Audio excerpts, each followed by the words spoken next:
Welcome to the CFD Weekly Overview of the global financial markets. The euro-dollar currency pair was trading lower last week. While the pair did spike higher, briefly, on weaker than expected US inflation data, the euro continued to sell off against the dollar as US Treasury yields approached 2022 highs. The British pound fell against the dollar as US Treasury yield spikes continued to drive dollar strength.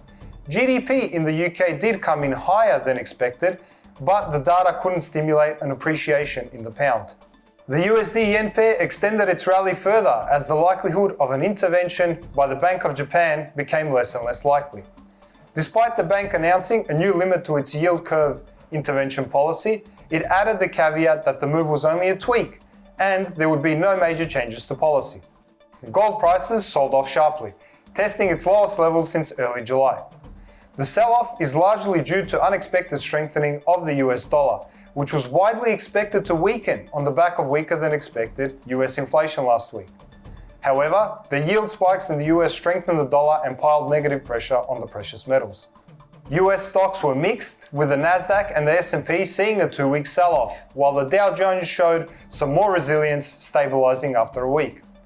While inflation in the US did come in lower than expected, weaker than export data in China sparked concerns of a worsening global economy. Oil prices ended slightly lower last week, registering its first week in the red after 6 consecutive weeks closing in the green. Regardless of the slight decline, prices are still expected to rise after OPEC issued a monthly report suggesting strong demand is expected to continue into the end of the year.